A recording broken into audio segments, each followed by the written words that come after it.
Hello, this is Julian with Coffee Reviews, and today we'll be reviewing the Tirra Natural Processed Costa Rica from Manhattan Coffee Roasters. And there's a bag right there. And Manhattan, based out of Rotterdam in the Netherlands. And I know we review a lot of their coffees on this channel, but within the past month or so, many of the major multi-roasters up here have been using their coffee, so it's been very easy for us to get our hands on their coffee, and as a result, we've reviewed quite a few. With that being said, a lot of these multi-roasters are rotating out into different coffee roasters for right now, so this one will probably be the last review for just a little bit, unless we're able to get our hands on the Mamma Mina or Zorro sometime soon, as those are both coffees we have our eye on. That being said, what interested us about this coffee was we haven't reviewed a lot of Costa Ricas this year, and we have never reviewed a Costa Rica from Manhattan, so this one caught our interest. Sounds like our flavor profile. We're pretty curious about it. This right here is day 17 of this coffee. And recipe we have for Manhattan is a 16:1 water to coffee ratio, 208 degrees Fahrenheit brewed through the Chemex. It is a light European for the roast profile. And let's start discussing the coffee. So day 9, got it pretty early, our first impression of this coffee, and it was a positive first impression. Coffee reminded us a little bit of a lighter bodied version of the Kian Jege in the sense that it had a kind of purple candy sweetness at the very start. And this is kind of something we wanted to highlight about Manhattan specifically, is so many of their coffees have candy sweetness, and that's what really appeals to us about so many of Manhattan's coffees, as it's no secret we really like our sweet coffees.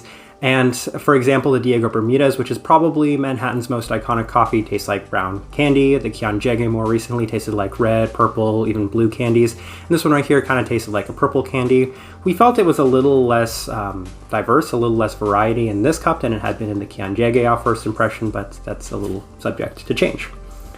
Day 10 went back, and we had noticed a little bit more sweetness and a little bit more depth than just the purple candy, and something we could probably describe as a floral sweetness, and there was definitely a deep sweetness in this cup. It was quite enjoyable, so another positive impression on day 10. Day 11, and we felt comfortable comparing it to a wide range of purple foods in general, so purple gummies, even purple jam, and I know they have listed on here blackberry jam. For me personally, it was a little bit more of a grape jam, but could definitely see both. Definitely kind of a jammy sort of quality to this coffee.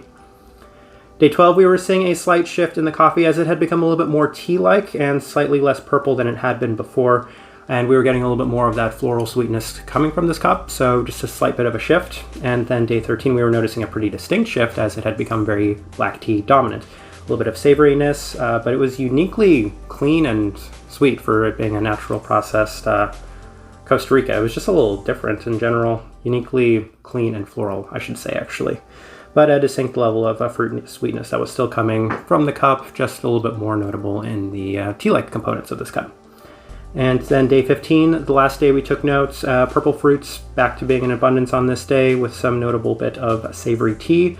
And it was a really consistent cup of coffee throughout.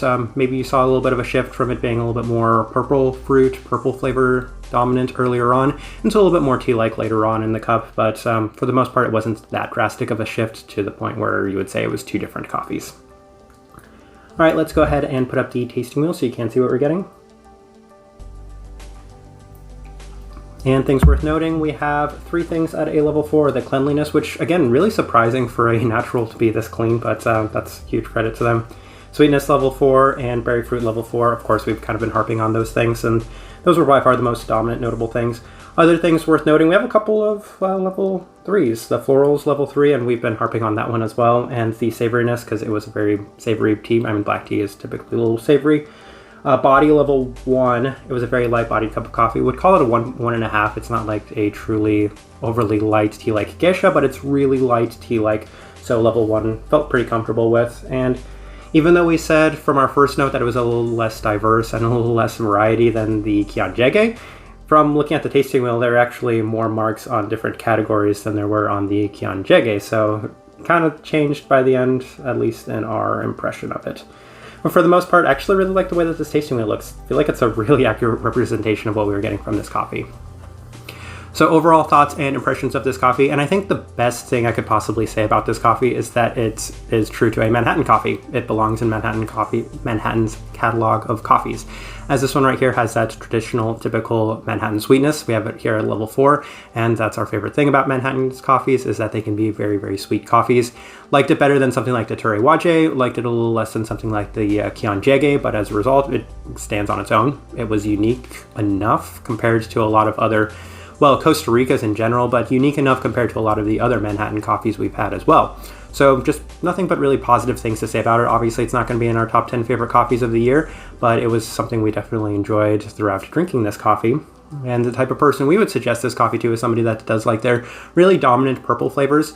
As mentioned, we were getting a lot of kind of this grape jam in this coffee, and I think that you'll experience quite a bit of that. But the really big selling points to us was the lighter bodied, as we've harped on loving lighter bodied cups of coffee in general, and this one definitely had that. So kind of a lighter bodied, sweet, maybe even purple cup. That's what you're probably going to be getting from this, and as a result, I think it's quite enjoyable. So I think we will leave this review at that. If you have by chance had an opportunity to try this coffee, we'd love to know your thoughts and impressions of it as well. If you're enjoying the content, give this video a like and subscribe if you're not already subscribed. But this right here has been a review of the Tirra Natural Processed Costa Rica from Manhattan Coffee Roasters. Thank you for watching.